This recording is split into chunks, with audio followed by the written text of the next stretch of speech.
আসসালামু আলাইকুম ওয়া রাহমাতুল্লাহি ওয়া বারাকাতুহু। সম্প্রতি গাজীপুরে ঘোড়ার মাংস এভেইলেবল জবাই করে তার মাংস বিক্রি করা হচ্ছে। ঘোড়া জবাই করে মাংস বিক্রি করা হচ্ছে। এমনকি নিউজ করা হচ্ছে যে মুরগির দামে ঘোড়ার মাংস বিক্রয়। হ্যাঁ, একটা ভিডিওতে দেখলাম যে এক সাংবাদিক প্রশ্ন করলো এক কসাইকে যে আজকে কয়টা ঘোড়া জবাই করেছেন? তিনি বলেছেন ২৪ ঘন্টায় প্রায় ১৭টা ঘোড়া জবাই করা হয়েছে এবং মাংস বিক্রি করা হয়েছে। তো এ থেকেই মূলত শুরু হয়েছে বাংলাদেশে ঘোড়ার মাংসের অ্যা ব্যাপারে প্রশ্ন।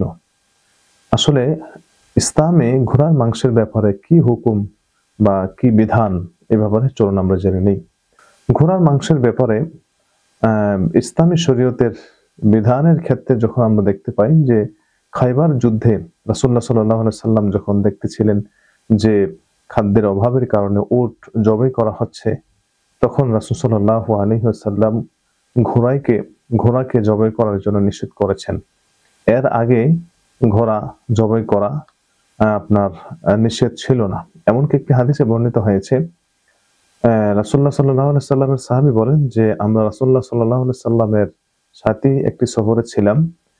ওই সফরে আমরা ঘোড়া জবাই করে খেয়েছি এবং ঘোড়ার দুধ পান করেছি। অপর একটি হাদিস বর্ণিত হয়েছে, ওই হাদিসে বলা হয়েছে রাসূলুল্লাহ সাল্লাল্লাহু আলাইহি ওয়াসাল্লাম ঘোড়ার গোশত খাওয়ার জন্য নিষেধ করেছেন। এই হাদিসটির সনদের ব্যাপারে অবশ্য দুর্বলতা রয়েছে। যাই হোক, ৪ মাযহাব কি বলে? ৪ মাযহাবের ৩ মাযহাবে ঘোড়ার মাংসকে খাওয়া হালাল বলা হয়েছে। এজন্য আমরা দেখতে পাই যে কোনো দেশে ঘোড়ার মাংস, আমাদের দেশে যেমনি করে গরুর মাংস বিক্রি করা হয় এভেইলেবল, এমনি করেই বিভিন্ন দেশে ঘোড়ার মাংস খাওয়া হয় এবং ঘোড়া জবাই করা হয়। যেমন উজবেকিস্তান। এ ধরনের অনেক রাষ্ট্র আছে যেখানে আপনার ঘোড়ার মাংসকে আপনার এভেইলেবল জবাই করা হচ্ছে, বিক্রি করা হচ্ছে। তো ইমাম আবু হানিফা রাহমাতুল্লাহি আলাইহির মাযহাব অনুযায়ী এবং ওই হাদিসকে কেন্দ্র করে, যে হাদিসে রাসূলুল্লাহ সাল্লাল্লাহু আলাইহি ওয়াসাল্লাম ঘোড়ার মাংসকে খাওয়া নিষেধ করেছেন। এজন্য করেছেন যে জিহাদের জন্য যেহেতু ঘোড়াকে ব্যবহার করা হয়, সেহেতু রাসূলুল্লাহ সাল্লাল্লাহু আলাইহি ওয়াসাল্লাম ঘোড়াকে জবাই করা, ঘোড়ার মাংস খাওয়া নিষেধ করেছেন। তো এই হাদিসের আলোকেই ইমাম আবু হানিফা রাহমাতুল্লাহি আলাইহি ঘোড়ার মাংস খাওয়াকে মাকরুহ বলেছেন।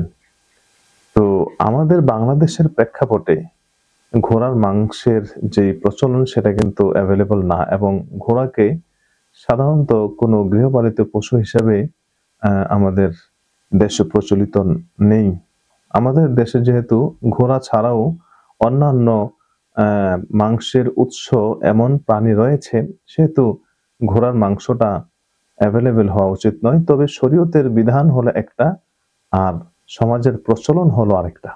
যদি শরীয়তের বিধান আমরা জানতে চাই তাহলে নিঃসন্দেহে আমরা বলতে পারি যে ঘোড়ার মাংস হারাম হওয়ার কোনো সুযোগ নেই। ঘোড়ার মাংস হালাল, তবে এটাকে মাকরুহ বলা হয়েছে, অপছন্দনীয়। আমি ব্যক্তিগতভাবে মনে করি যে তৎকালীন সময়ের জন্য যেহেতু ঘোড়া একটি জিহাদের সরঞ্জাম হিসাবে ব্যবহৃত হতো, সেহেতু নিষেধ করা হয়েছিল।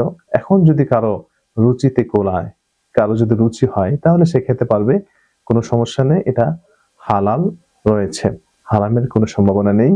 এবং কোনো ইমাম, কোনো আলেম বা কোনো হাদিসও প্রমাণ করে না যে ঘোড়ার মাংস খাওয়া হারাম।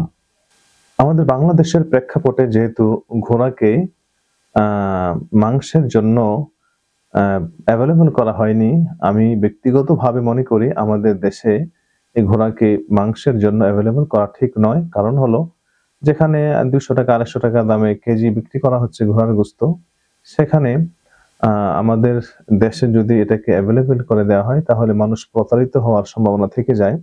কারণ যখন আপনি গরুর মাংস কিনবেন, দেখা যায় আপনার নিজের অজান্তে আপনি ঘোড়ার মাংস নিয়ে নিচ্ছেন।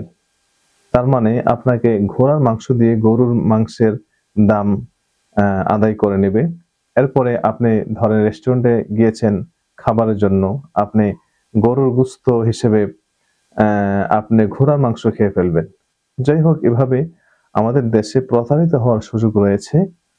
এজন্য আমি ব্যক্তিগতভাবে মনে করি, যেহেতু আমাদের দেশে গরু রয়েছে, ছাগল রয়েছে, ভেড়া রয়েছে, মহিষ রয়েছে মাংসের উৎস হিসাবে, তাছাড়া মোরগ, হাঁস এগুলো তো আছেই।